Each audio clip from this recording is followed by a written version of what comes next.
Hi guys, welcome to our channel. ఈరోజు చేపల పులుసు ఎలా చేసుకోవాలో చూద్దాం. ఇది చింతపండు పులుపుతో మసాలా రుచితో చాలా రుచిగా ఉంటుంది. వేడి వేడి అన్నంలో తింటే ఇంకా బాగుంటుంది.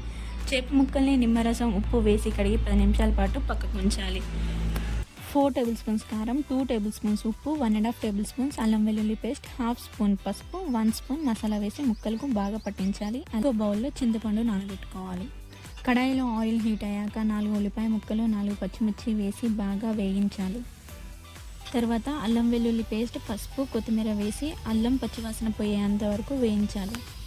చేపల కూర టేస్ట్ అవ్వాలంటే కాల్చిన ఉల్లిపాయ మిక్సీ పట్టి మసాలా చారులో వేస్తే చారు అనేది చిక్కబడుతుంది, అలాగే టేస్టీగా ఉంటుంది. ఇంకా జీలకర్ర మెంతుల పొడి వేస్తే ఇంకా టేస్టీగా ఉంటుంది.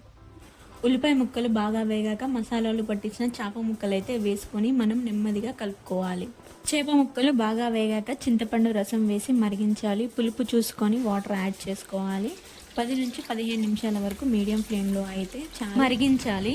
ఈ చేపల పులుసు మట్టి పాత్రలో ఉంటే టేస్ట్ ఇంకా బాగుంటుంది. చేపల కూరలో కొంచెం ఆయిల్ ఎక్కువగానే పడుతుందండి. అలాగే చేపల కూర వండిన రోజు కంటే నెక్స్ట్ డే తింటే చాలా టేస్టీగా ఉంటుంది. టేస్ట్ చూసి సాల్ట్ యాడ్ చేసుకోండి.